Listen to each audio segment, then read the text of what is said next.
Hey, what's going on, travelers? It's Ricky Venters and Marlon Madden, and we are back with you for another episode of the Success Journey Show. What's going on, everyone? What's going on? Marlon, what's good, bro? How you doing, man? Oh, I'm doing good. I'm doing good. Yes, Um, sir. just Yeah, relaxing.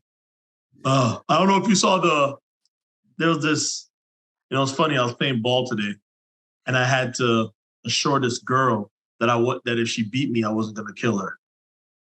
And I don't know if you saw what happened. No. So, I don't remember what state it was, but over the weekend, of two friends, guy and a girl, was playing basketball in a park, and the girl beat the guy. So everybody was naturally, ragging on the guy. He went home, got his gun, came back and shot her, killed her. I think he shot her 5 times. What? What? Life is not being. I don't know. I don't know where we are in being real, or what it is, or I don't know what the mentality of people right now. But it's scary to think that somebody just think like, ah, I'll just shoot you because you beat me in a basketball game and everybody's making fun of me. If I shoot you, it should fix everything. Man, that's like you go to jail. People ask you what you in for. You're like, yeah, Exactly. I lost a basketball game, so I shot somebody. You don't even have to tell them. They already have your paperwork before you get there. Yeah, And they put you in a certain category and things will happen to you. man, dude, that is crazy, man. That is crazy. Yeah, dude, we living in a crazy world, bro. It's I mean, we live in a crazy world, but it's one of those things where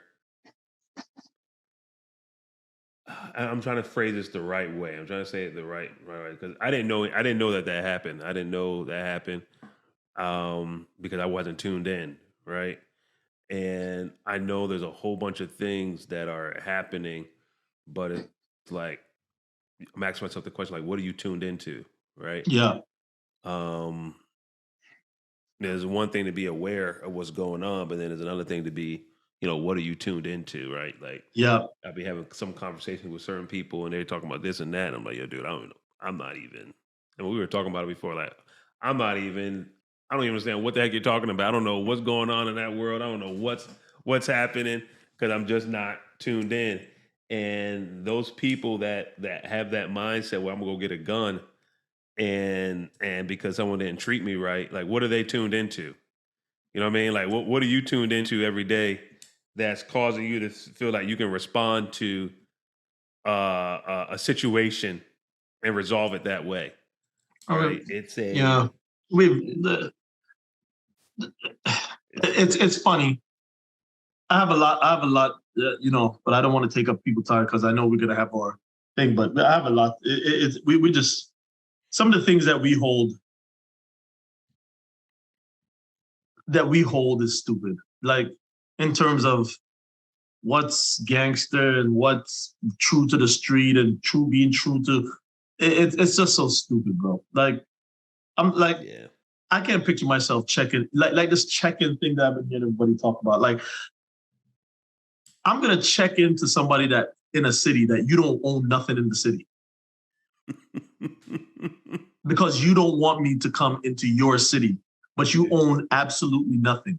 Yeah. And then somebody else is like, "Yo, this is real, bro. This is like I saw this. You don't tell Garth Brooks to check in when Garth Brooks comes to LA. No. Celine Dion doesn't check in to nobody, and nothing happens to her. Yeah. Guns N' Roses does a something in LA. They go to LA and they leave. Yeah.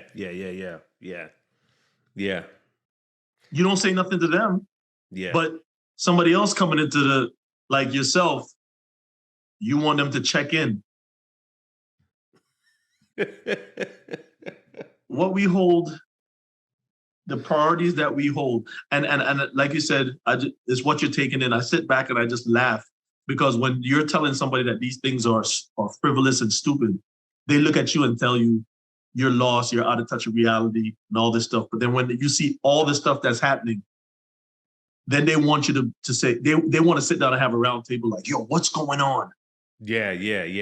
Like, dude, man, I don't know I don't know what kind of space I'm in, but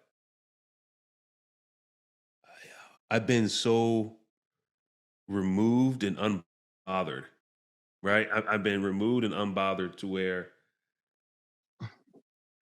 man, there's people that I'll go out of my way to like check in on, do this on, and I'm just like why am I spending so much time in that space of, trying to, you overexert yourself in Yep. different Keep a areas relationship with them. and build a relationship, and it's just not.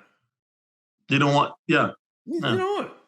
You don't want it. They don't want it. Go your way. I'll go mine. Exactly. There are, yeah. I mean, we can go on and on about it. But I'm not gonna take you guys there, man, because we got a phenomenal guest that's going to come on, Yeah, and we're going to talk about this aspect of even relationships, checking in, all this kind of stuff, and just where he's been. He's done some amazing thing, and so we're going to jump to him right now. So, guys, stay tuned.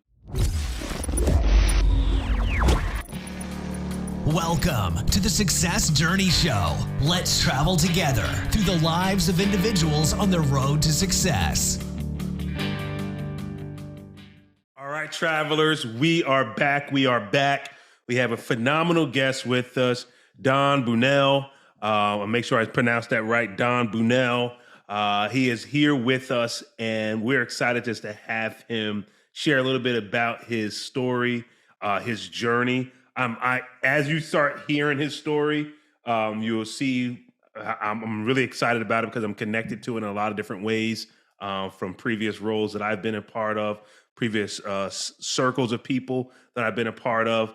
And I'm just really excited to hear how his journey went through it and also what he's doing now today. So Don, what's up, man? Thanks for joining us at the Success Journey Show.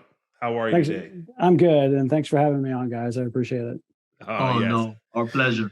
So Don, start off by just sharing with our travelers just a little bit about yourself. Sure. I mean, I'll just talk kind of about my career. I was a history and poli-sci major in college. And the only thing you can do with that is either teach or go to grad school. So I ended up going to law school, not because I really wanted to be a lawyer, it was because I didn't know what else to do. So went to law school in your neck of the woods in Virginia, and nice. Graduated. And when I was in law school, studied Chinese because I was interested in kind of the Far East, and moved to Hong Kong right after I graduated and got my first job as a lawyer right out of law school. And figured out really quickly that I was the world's worst lawyer, and did what I was doing. I didn't like being behind the desk, kind of writing all the time. And so I was in Hong Kong for that first year out of law school, and then got an opportunity to get into the power business in Beijing. So I moved to mainland China and was there for 17 years. The first 6 years with a couple big Houston-based energy companies, a little one called Enron that you may have heard of. Yep. Yes, sir.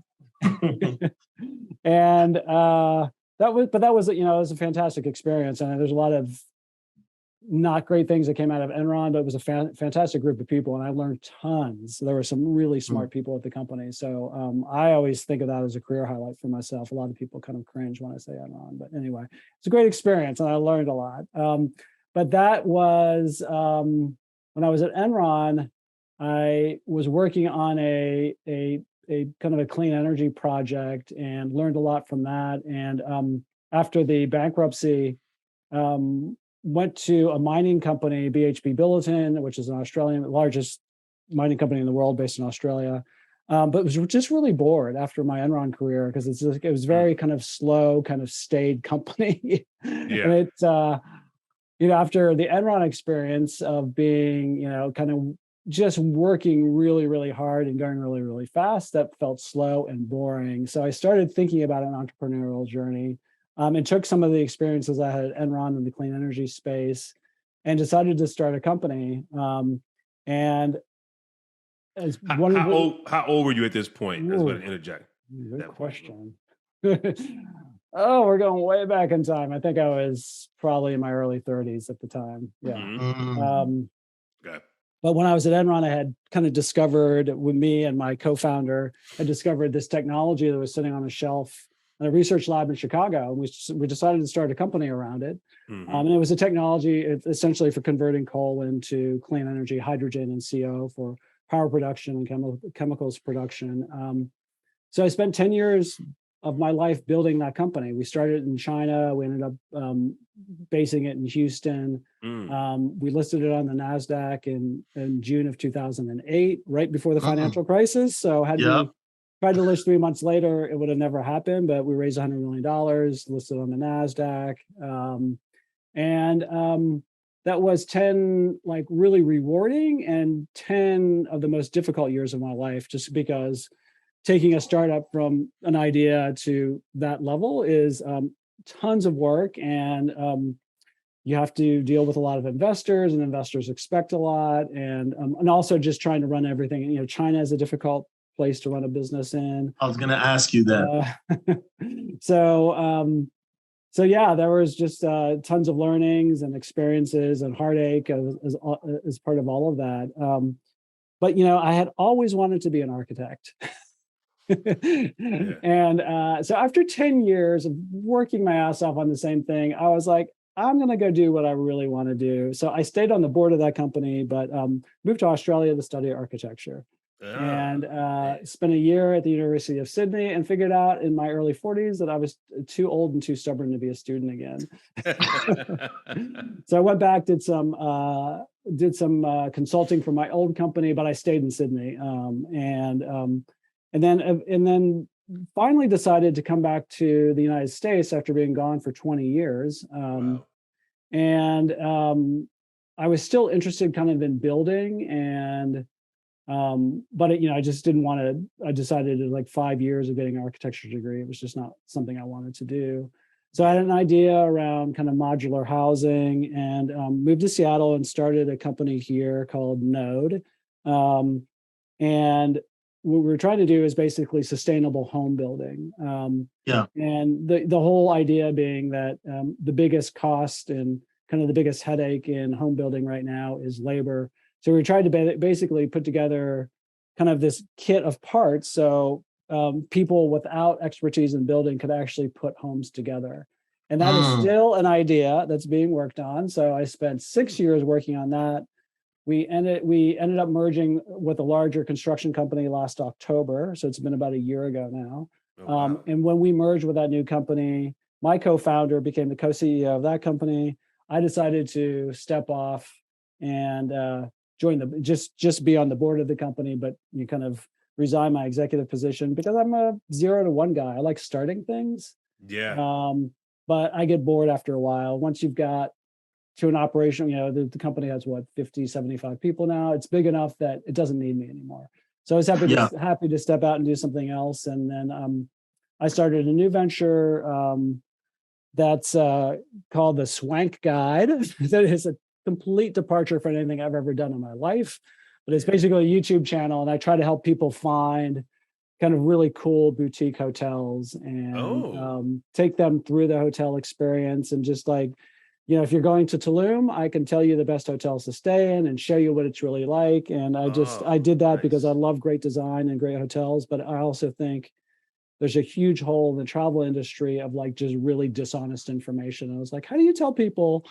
Oh my goodness. What a real show, and not just tell people. That's the other problem, is that so much of the travel industry, it's like it's written or it's a blog or it's a website, but you can't really know what a hotel is going to be like unless you see it on video. So I was like, there should be video tours of hotels. So that's what I'm going to do. So that's my newest venture. It's the Swank Guide. It's on YouTube, SWANKGUIDE, and then our website is swankguide.com. So that's what I'm doing. Yeah. I'm gonna have to pair you up with one of my boys. He's working in the travel. He's gonna be happy when he watches this because he thought the same thing like you. Well, he said like he was in, I forgot what country he was in, And he said he went on a local app there and he was just like, hey, listen, is there anybody that wants to share X? Tomorrow I'm going up to this location. And he said he met 2 people, they went, and then from there he was doing that at different places, and he understood, just like what you're saying, like you can't get somebody in the travel industry. A lot of stuff is, but nobody's going to show like, oh, my hotel really sucks. They're going to show you the best picture and then, or the picture like when it was first constructed. Right. And then not even a rendering. You're going to show a rendering. Yeah. Oh man, Don, man. So I was getting my hair, my forearms was standing up as you were speaking. I don't have much hair on my forearms, but it's definitely standing up. The little that I have. Marlon has a lot. Is this on video? Hey, man, or he is had this to compensate audio? for the top of the head. Yeah. But anyways, because very similar in the sense of, and when you said I'm a 0 to 1 guy, right? A lot of people, some people don't resonate with that, right? It's a, what do you mean a 0 to 1 person? Like, you're supposed to be somewhere and you're supposed to, stay there and do this and that. And why is Don hopping around so much? What is Don doing now? Right? It resonates so much with me in the sense that, you like being part of like development and building. When was there ever a time in your life where you kind of, before you realized that and sat in, hey, this is who I am. This is how I'm going to make my moves in this world. This is how I'm going to put my stamp. Just realizing I am that 0 to 1 guy and I'm okay with making the shifts and making the pivots. Because it's against what the norm of what many people are taught or way people live in life as in a society that we are today. Yeah, I mean, great question, and it's like really on point because when I was thinking, it was about 2 years ago, I was starting to think about leaving this startup that I had founded and having tons of angst and guilt around the idea of leaving because my co-founder, who is the co-CEO of the merged company now, is just such a wonderful person. And I didn't want to let them down. And I felt, I really felt bad about it, to be honest with you. And I felt like I was quitting. I felt like I was giving up too early. And I went through this I don't know how to describe it, but I went through this program with this kind of spiritual guru guy, and he helped me realize that I think one of my gifts is starting something, and gosh, it sounds conceited, but I'm a futurist and I like to think about things that can be, and I'm really good at like taking just a very kind of nebulous concept and making it concrete and getting the team and putting those pieces in place. But then I get bored. And I felt really bad about that. I felt like I was letting people down. I felt like I was giving up. And he helped me realize that actually is one of my gifts. And there's people who are horrible at starting something and can't see that, but they're great operational people. You need both. Companies have different stages of life, and they've got to be born, and they've got to start somewhere. And then it's time for somebody else to come in and run it. And I think that's one of the big problems with startups. I think so many founders are so wed and so like their identity is all caught up, like in the company that they started. They don't know when it's time to back away and let somebody else come in and run it. And maybe there's the exceptional entrepreneur that can like take it from 0 to 1 and then take it from 1 to 2 and 2 to 3. But most people who are good at 0 to 1 are not good at 1 to 2. And if you're a COO type, you're probably not great at starting something from 0, right? So it just kind of depends on who you are. And there's like different people have different talents. And I realize I am not an operational person. I don't want to do that. Yeah, man. Have you come up with a name for that yet, man? Because I'm really trying to find a name for that, because people, like you said, people don't necessarily understand it, and I appreciate the wisdom of the spiritual guru that you were speaking with, because that's not the response that you get from everyone, and most people are still trying to figure that part out. As in, you're fighting that quitter mentality. Oh, he just quits. But it's like, no, I don't quit. The things that I build are amazing. Like I'm a Mm, builder. I build things. Like right. and then I move on to the next thing, and I'm Mm, ready to build that thing. So man, that definitely resonated with me as you're talking about your journey. But when you uh, for the people that don't understand what it's like, right, to find something or build it up and shift that feeling, can you just walk them through just even maybe one of the pivots of your transitions, of like what starts coming to mind? Like, is it something in an environment you just wake up one day, or is just something that changes, or whatever it may be, that causes you to say, you know what, I think something's going to be, I think I'm nearing an end, or there's something else I need to start exploring. mm. Yeah, it's been, with my first startup, it was 10 years, and there wasn't a lot of guilt around that because I was like, 10 years is a long time. Yeah. Yeah, Yeah, yeah, yeah. yeah. um, and I was also working with some really difficult people, uh, and that was like, I felt good walking away from that, to be honest with you, because it was just like, I don't want to be around those people anymore. Yeah, Yeah. yeah, yeah, yeah, yeah, yeah, yeah. But like with my second startup with Node, it was, yeah, just the opposite, because I loved the people and I really cared for them. And but I think you were asking about, like, there was no, like, I never woke up one day and said, okay, I'm ready for a change. It's gradual. You start to realize that you're getting burned out. You realize that you need a change. But that's typically for me, it's always been a very gradual thing. Gotcha. Um, and I spend a lot of time thinking about it. So I'm not the kind of person that does, I don't know. I was going to say I'm not the kind of person that makes rash moves, but that's not true, because if you don't make kind of rash, kind of naive views moves, sometimes it's hard to be an entrepreneur. In fact, I Correct. think to be an entrepreneur, you have to be a bit naive. I think you have to be optimistic and believe almost anything's possible. And it's like, Yeah. I can say with everything I've ever done, and I skipped over, I spent a couple of years in the nonprofit world as well. Everything I've ever done in the entrepreneurial world has been so much harder than I ever thought it would be. And had I known, I'm not sure I would have ever gotten started. But Mm. but then the gratification that you got from it, though, because think of, well, I'll preface like this, because I saw you look up. So Mm, you're weighing, you're on the beam right now, and you're seeing which way to go. But think about, like, when you're at Enron, right? And I know yeah. you said that, beginning was nice, but 2008, 2007, 2008, it was one morning it just changed your whole life. But that compared to the entrepreneurial um, ventures that you've been on, how do you Mm. weigh those? What do you say made you? Of course, everything makes you, but what would you grasp onto more, or what would you hold on to more, based off of your hindsight right now?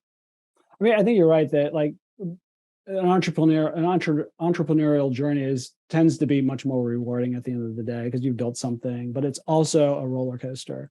So, It is. in the corporate world, things tend to be more steady. Though Enron was a bit of a crazy place, but it's like going to a mining company after that. That was like Yeah. very steady, but I was bored. So I guess I will take I prefer the roller coaster, and the lows can be pretty low and the highs are pretty high. Yeah. But I'll take that, I guess, over just kind of the steady stream. But some people are more, my husband is an accountant, and he works for a big company, and he likes that, and Yeah, yeah. It's like that's it is what cool. it is. Yeah, It's yeah. like that's why we're together. We're very different. Yeah, Yeah, yeah. yeah, yeah, Yin yeah, and yeah, yang. yeah, yeah. Yin and yang. Yeah. Yeah, I was gonna say, I don't know if you're gonna change speeds, Rick, but I was gonna say, you said for 10 years you're working at that company. I know, and that's other startup that you did. And I know you say you're living Beijing at that time, correct?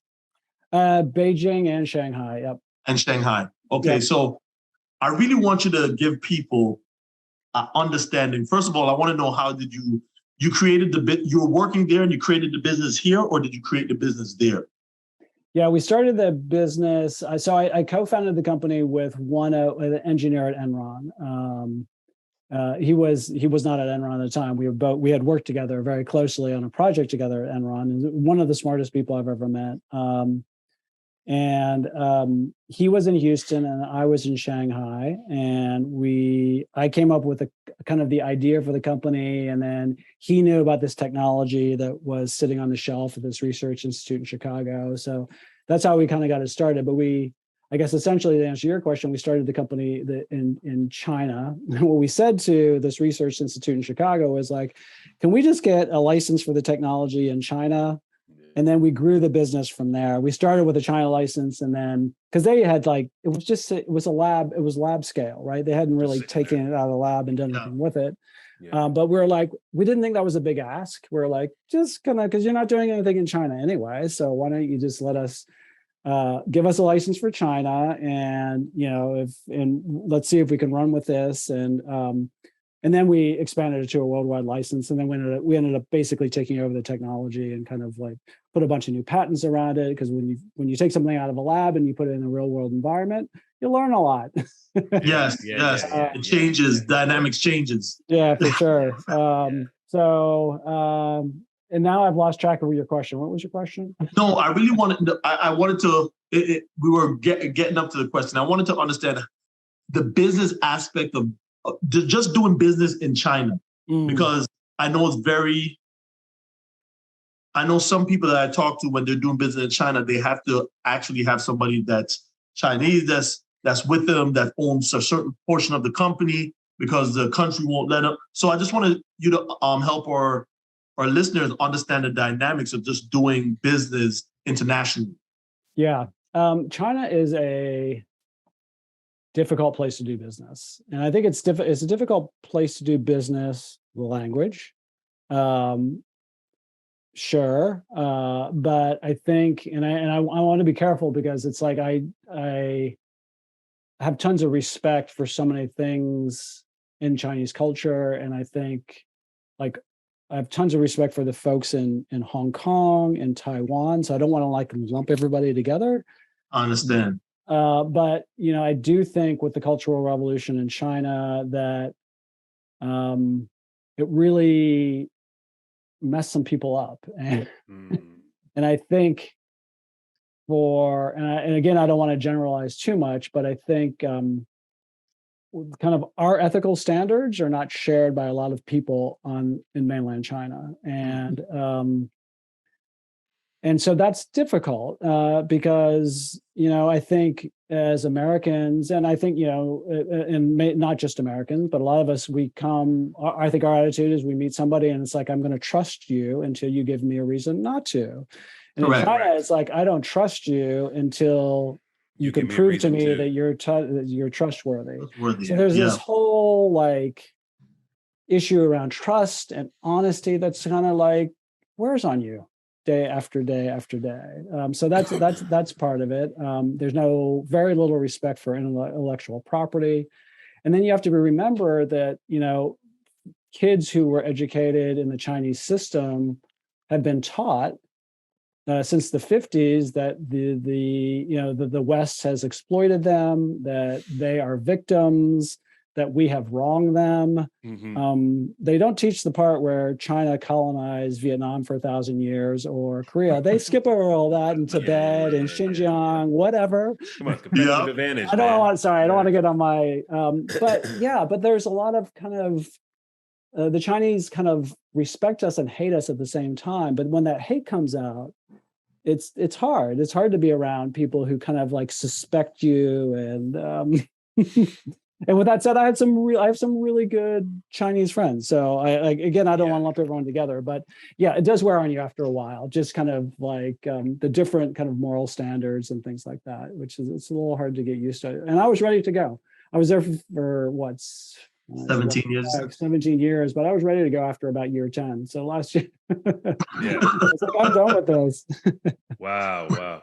So in that process of and this what really got me excited, just licensing the technology, reaching out to the university saying, hey, or you know, I'm gonna license this technology.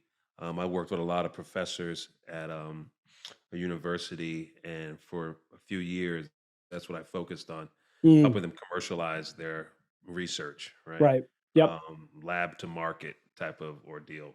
Right. Um, when you went through when you gone through that process, um, you mentioned that you had a partner that you said was super intelligent, but where with the background that you had in political science and history, I know you were at Imran for some time, but share with us just the capabilities that you had to possess in order to be able to identify something and then walk through that process of extracting, getting the license, understanding what to do in that, starting the business, just that whole journey, which is Mm. completely different from what your studies were. And it may have been more associated to what you were learning in Imran, but share with our listeners what that process looked like for you and how you kind of grew and adapted in that learning process. Yeah, well, I mean, I think they like in terms of my education, because I had a history and poli sci background,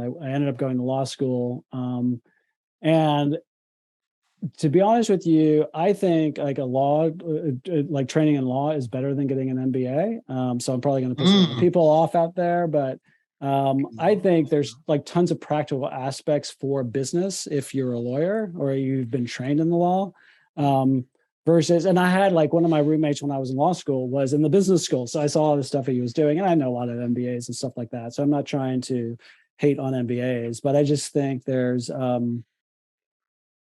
tons of like just great stuff that you learn in law school that's applicable to the business world. So when I was at Enron, I was developing large infrastructure, mostly power projects. And when you're doing those kinds of things, what you're doing is basically gluing together 20, 30, 40, 50 contracts. So that's what it is. You're going to build a power plant, right? But you need to Yeah. you need a full fuel supply agreement. You have all these kind of government permits you need to go through. You need to get land. You need a construction contract.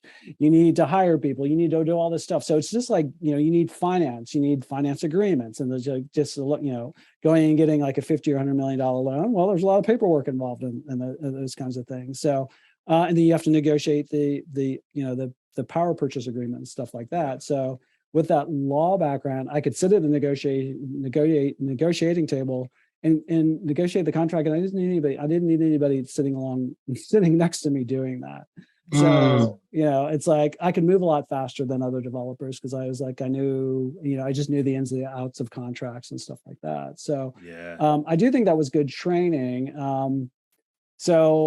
I think that's very practical business kind of training for what we were getting into. And then my partner, my co-founder had the technical background. So I had I had a lot of from my law training, but also from working for 6 or 7 years in infrastructure and putting together big deals. I had all the commercial knowledge I think I needed to kind of start a company. And then I had my co-founder with the technical side of the business that I didn't have.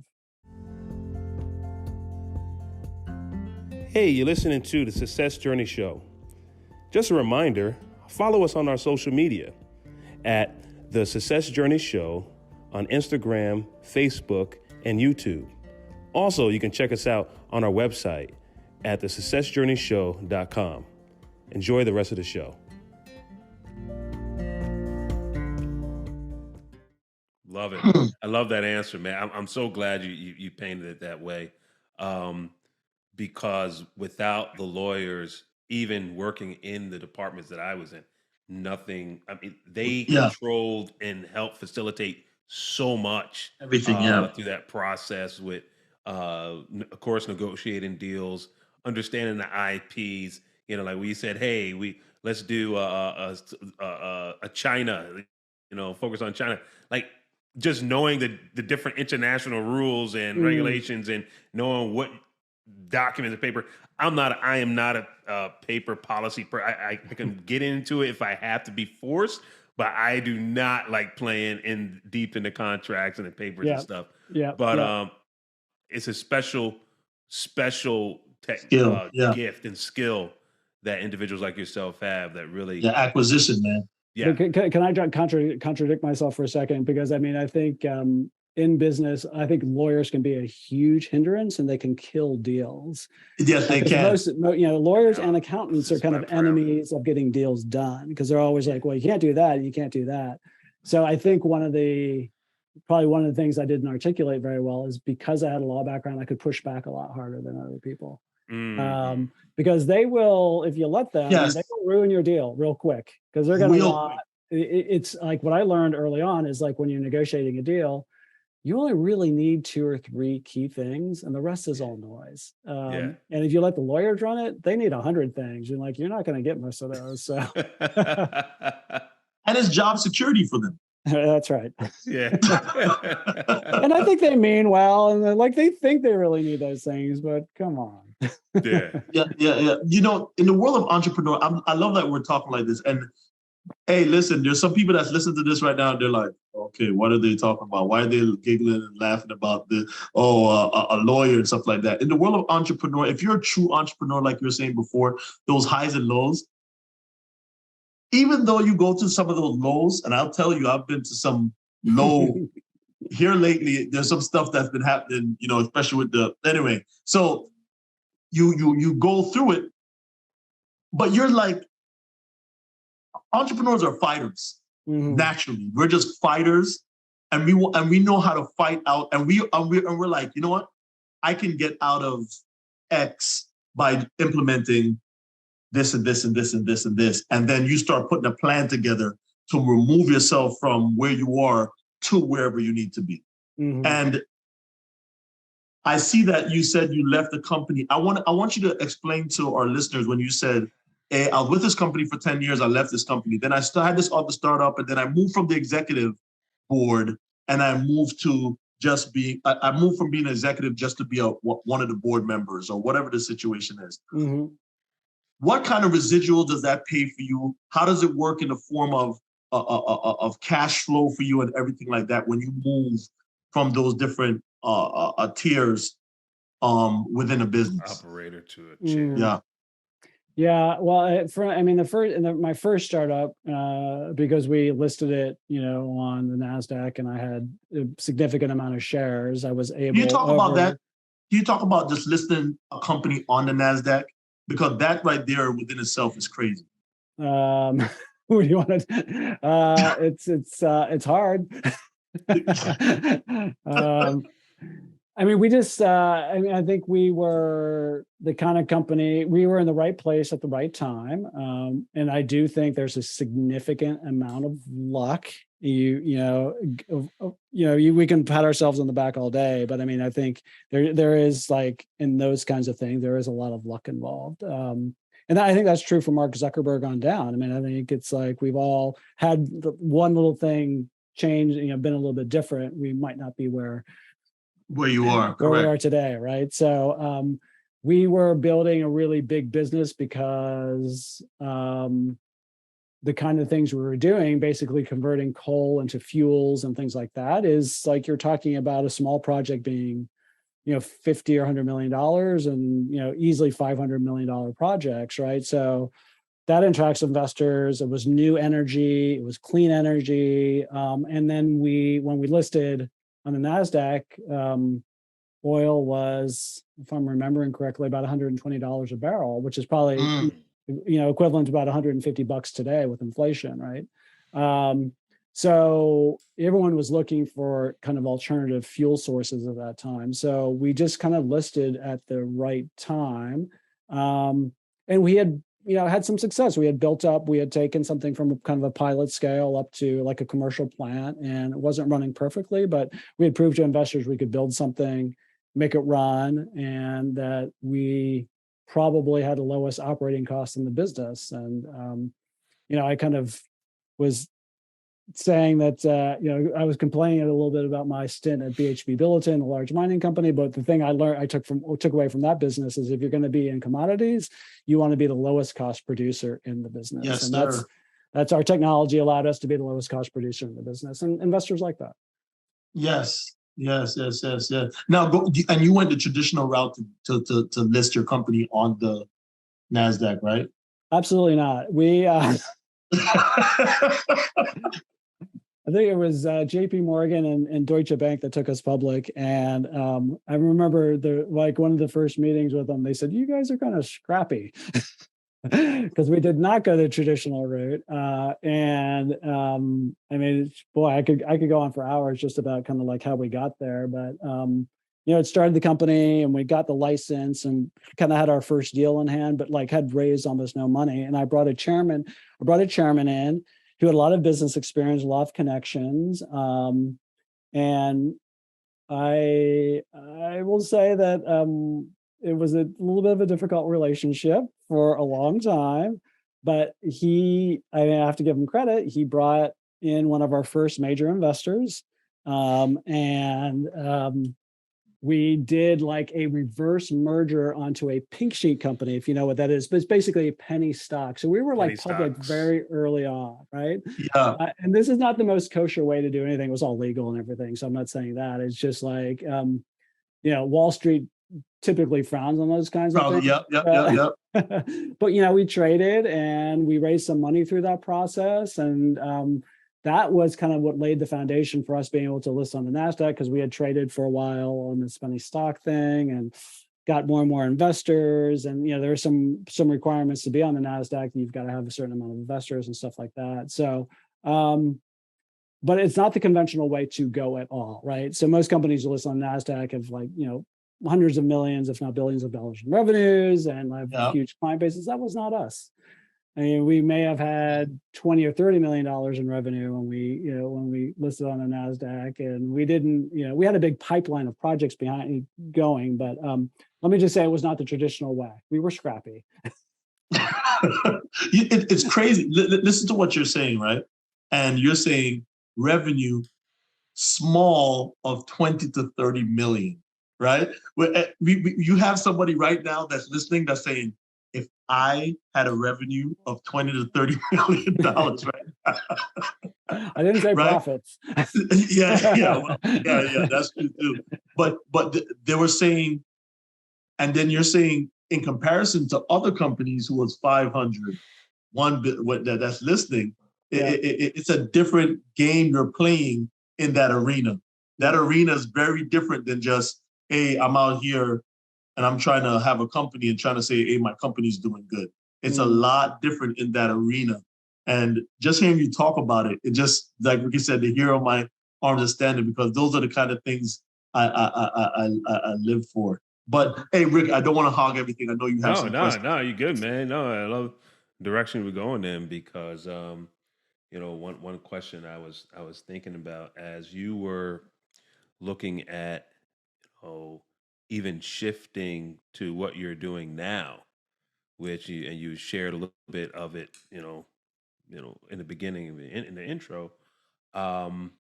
It's a lot different than what you were doing and the success you saw in those different areas, and to be able to now apply all those skills or just knowledge base or even just desire, I would say, really, into this new space. What is one thing that kind of just excited you about it, but at the same time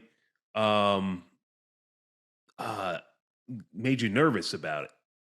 About what I'm doing now, you mean? Yeah, what you're doing now. Yeah. Yeah.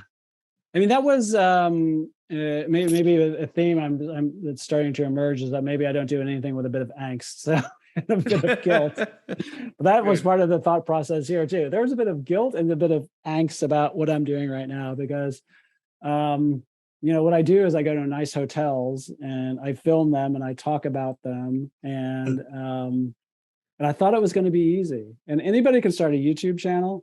That's true. But making one successful and entertaining and something that people want to watch, that's a whole different ballgame. Different story. It's so much harder than I thought it was going to be. I'm putting in I can't tell you. I mean, really, really long hours.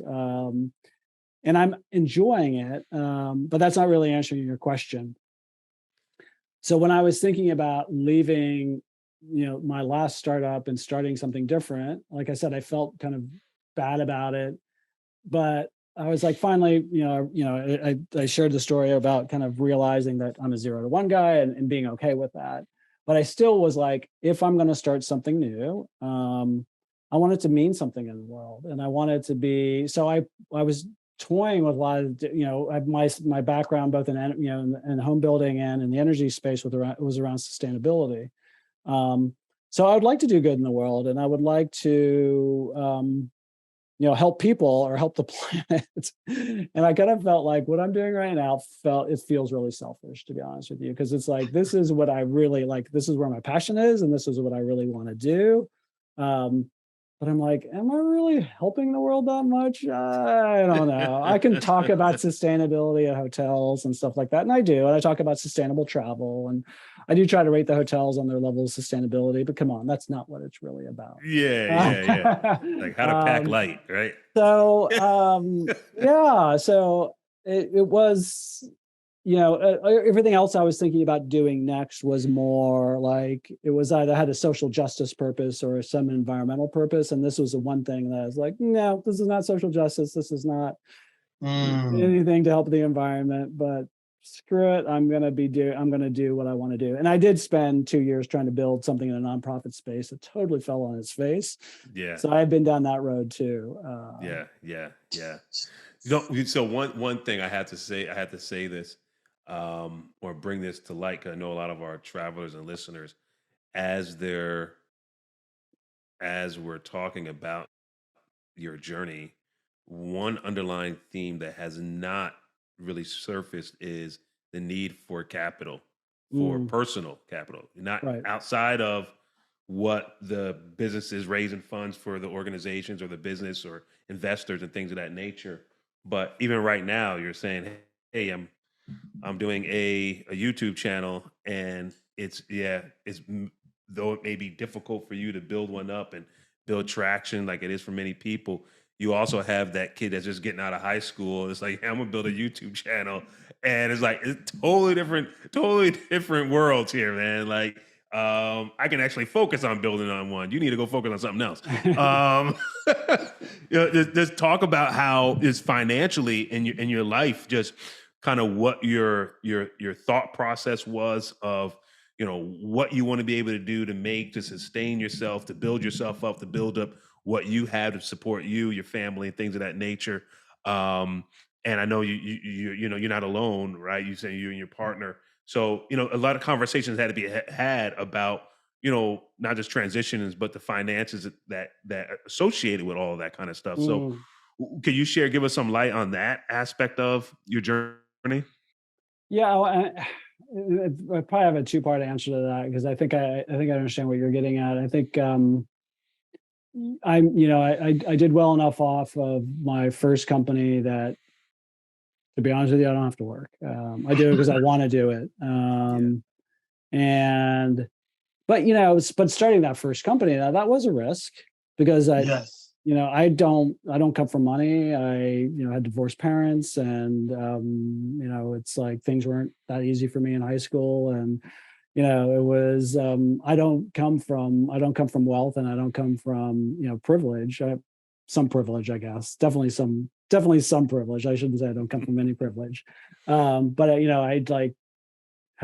I graduated with student debt, and so I had to work really hard to kind of pay off that debt and do things like that. So I guess for my first venture, there was a fair amount of risk involved, but I had also worked in the corporate world for a while, and I built up some savings. I paid off my student loans, and my partner at that time was a lawyer with really good job. So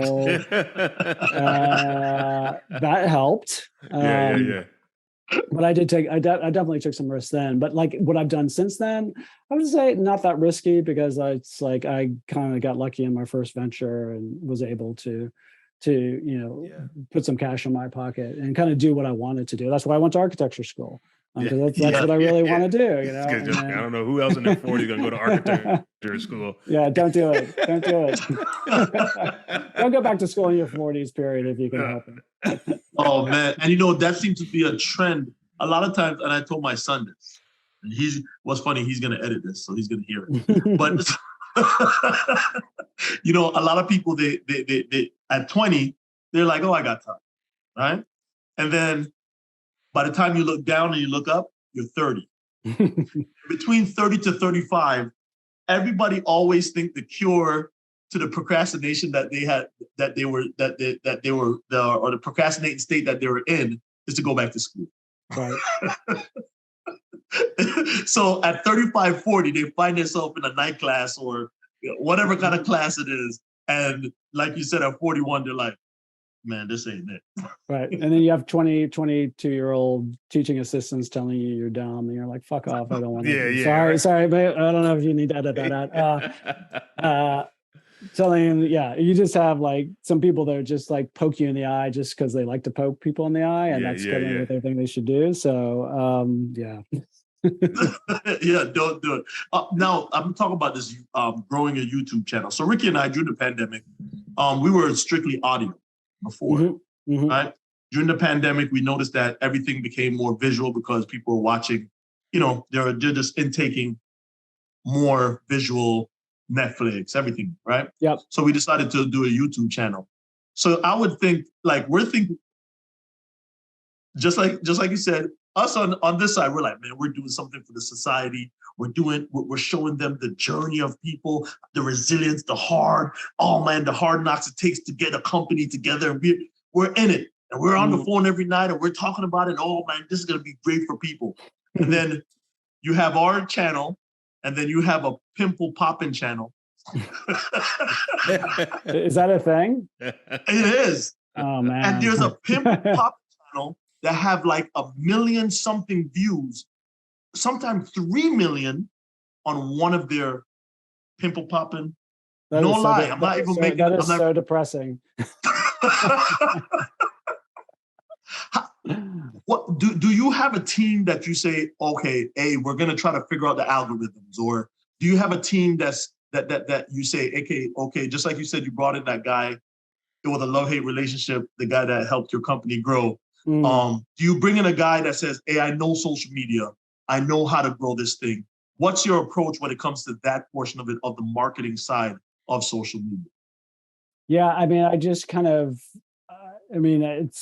I had zero, and this is scary actually, to like go and start a YouTube channel is kind of scary because you're really putting yourself out there. I'd never been on camera before. I'd never picked up a camera before. This was completely new to me.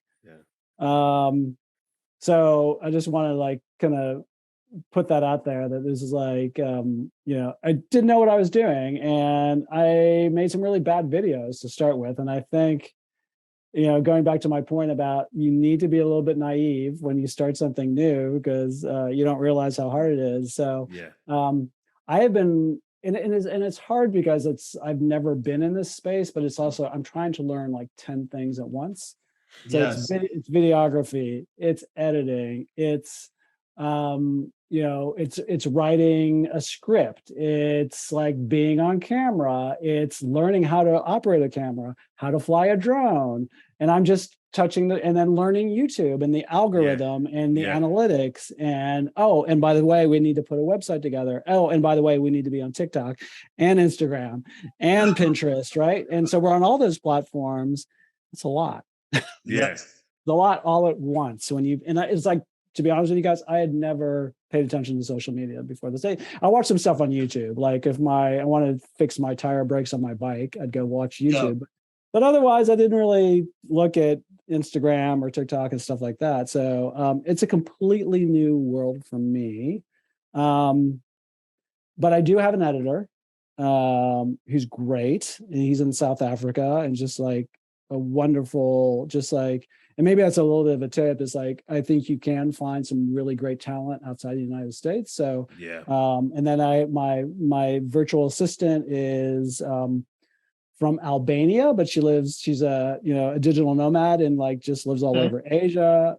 So she's great, so I put together this team of people that can help Rock me. stars around the world. And it's a little bit of trial and error too. I hired some freelancers who not so great, but I did find some really good people to help me. So I do have some help to answer your question. And then I'm learning it by taking a couple courses here or there, online courses and stuff like that. So I'm learning more and more. And it's just like, I think you gotta get out there and do it. And then, some people in the YouTube space, they say you've got to make 100 videos, and the first 100 videos are going to suck, and you'll get better and better as you go. I've got 50, 60 videos now. So hopefully I'm getting better. I think they're getting better, but gosh, I don't know. Yeah.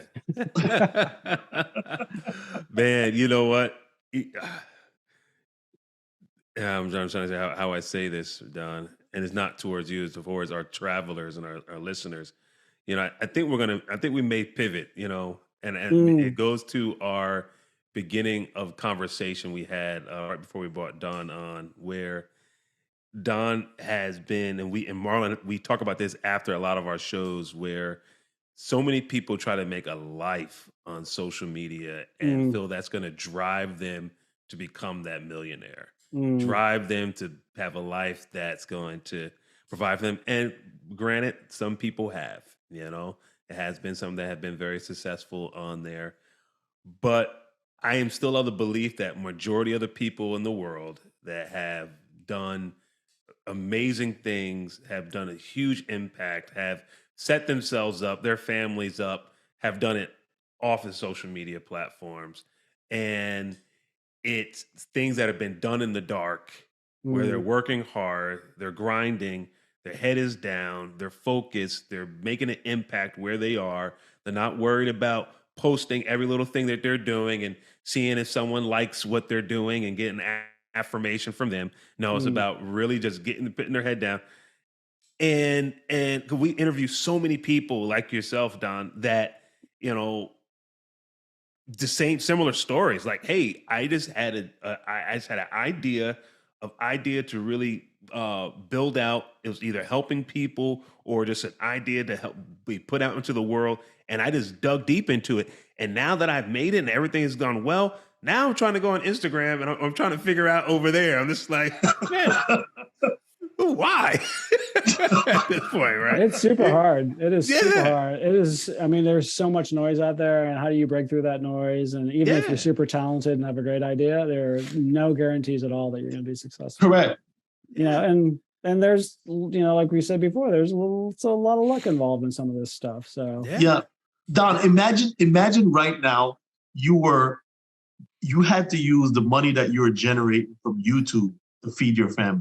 Can I just? Don said, I can feed them for a week, 2 maybe. It is so. Ricky. This pivot that Ricky went to. So we understand that social media is needed. Just in case important, like with your new business, you're trying to show people, to rate the different hotels you go to. But at the same time, what are people really interested? Somebody might be saying, and there are people that's out there that's like, listen, I really need to know what a hotel looks like. I want to know what Big Bear looks like before I get there. And you'll hear that in passing, but then you're looking at your channel and you're like, why do I only have 53 views? Because people don't know I'm out there. That's it. I mean, it's a discovery problem. Yes. I'm convinced that this is a great resource for a lot of people. It's like, because it is. But if no one knows you're out there, it's not a great resource. It's not a great resource. So that marketing, that's the hard part. I mean, how do you break through? Yes. It's super hard. It takes a long time. And don't go on YouTube and think you're going to have 1 million followers next year or the year after. It takes, for almost all YouTubers, takes years. Yeah. Yes. Yep. TikTok Yes. maybe is a different story. I mean, you can have more Yep. I think, instant fame, but I don't think it's very valuable or very sustainable. sustainable either. Yeah. So yeah, YouTube's a hard platform. Yeah, it's a very hard platform. People don't know a lot of the people that are on there were there before, Mhm. and they have got their followers through, or they connected. Some people are paying for followers. Some people are. Mhm. It's a world out there that is different. Yep.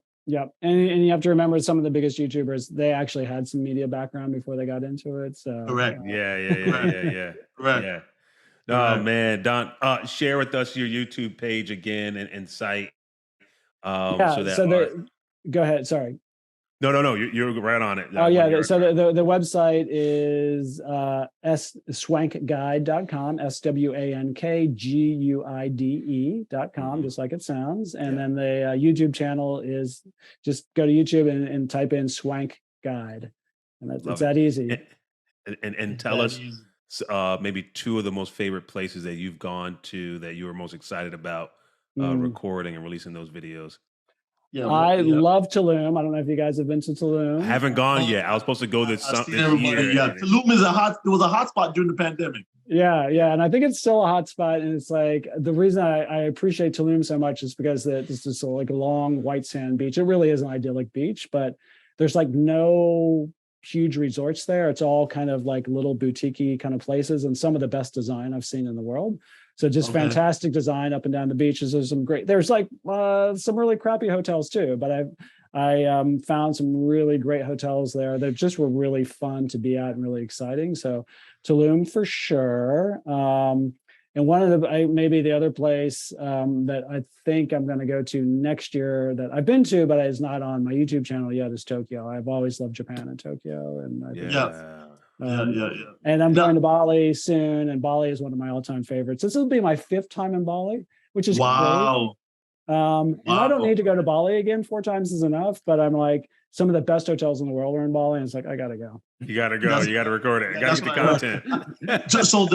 I heard, and this is what I heard, the hotels in Bali is not expensive. It's the flight to there. It's getting to Bali's expensive. Yeah, they're getting more expensive there. I think travel is coming back, but yeah, I think relatively speaking, you're right that hotels in Bali are pretty cheap compared to, and I think that's true for Asia too. It's a good time to travel in Asia with China still locked down over COVID, because so many of the travelers in Asia come from China. So that stuff will go away in the next year or two. I mean, China can't stay on zero COVID forever, I don't think. Correct. But maybe they will. and people, you're saying, so what makes Dom so why should we listen to him going? You've been to 60 different countries. Yeah, that's about right. Yep. Yeah, 60 different countries. So we're not talking to somebody that just only went to a couple and basing it off for vacation.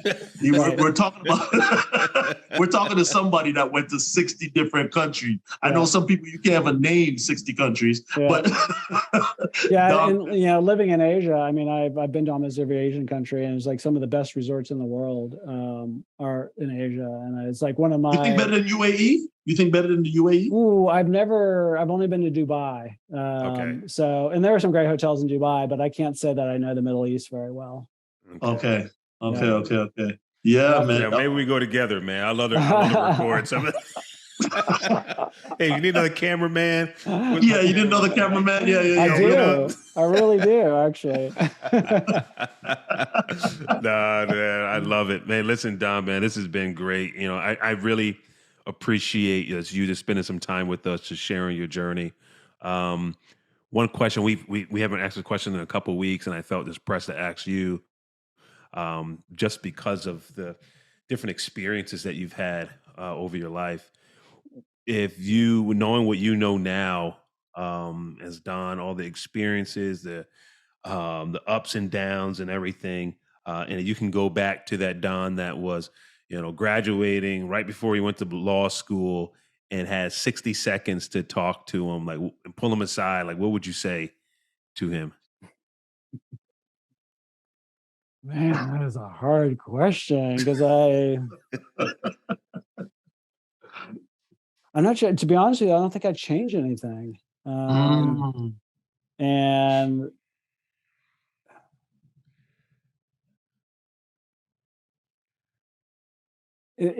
I've done some things that have been really hard and like hard for me personally, and gone through, a fair amount of pain and angst.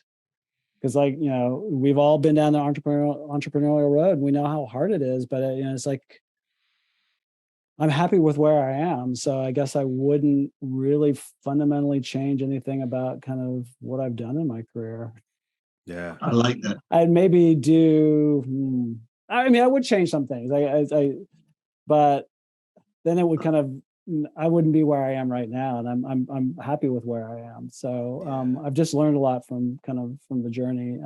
Maybe, we haven't really talked about it. I did spend a couple of years in the nonprofit world trying to get a startup in the nonprofit world off the ground. And that was really hard, and I didn't get anywhere. And I thought the nonprofit world would be full of these kind of really nice people. And I was shocked. And like, I couldn't believe how cynical so many people were in the nonprofit space and how bureaucratic it is. And I was like, really? We're not going to change the world if this is the way you guys act. Yeah. So anyway, maybe that's one thing I would do differently, is just not waste, I think social entrepreneurship is probably more powerful than a lot of things you can do in the nonprofit world. Yeah. And for people that when you were talking about the nonprofit world, you started a nonprofit focused on providing opportunities for refugees. Yep. So and we all know how important that is. So if you see somebody fighting 2 years that was at Enron and 2 years nonprofit war amount, that it was a fight. It was a fight. I like your answer, Don, because Back to the Future, I don't know if you watched it. It's been a minute since I've seen it, but Pat Flynn, who is like one of my gurus, and I listen to his podcast. I think he's really good around, kind of social media stuff and podcasts and stuff like that. Anyway, that's his favorite movie. Yeah. Because if you change something in your past, it definitely alters your where you are today. So if you're comfortable where you're at today, sometimes it's better just to leave the past out. None of it comes easy, but like I said, I wouldn't have my partner or my kids, and kind of I feel really blessed. That's the two back there, right? Can you see them back there? Yep. Yeah. I love it, man. Well, Don, man, we really appreciate you, and wish you much success. My wife and I want to travel to Tulum. I'm hoping we can make that within the next 12 months. So I will be checking out your video to make sure that I know what I'm getting into down there. I actually saw a couple. I was watching like these 3 or 4 videos over the summer, early spring, when we were really planning to go out there. So definitely got to check out yours and all the other videos that you have out there. But really just want to appreciate for what you've done, what you're doing, and also just jumping on this show and sharing with our guests, and to all of our travelers and listeners around the world that have tuned in with us this week. We're just so grateful for you guys as well. And we will be back next week at the same time, the same place on the Success Journey Show. Everyone have a good one. Peace. All right. One love. Peace. Thank you. You've been listening to the Success Journey Show, where your dreams, drive, determination, and diligence are the foundation to success. For more information, check out thesuccessjourneyshow.com. The Journey Squad is here helping you to your destination.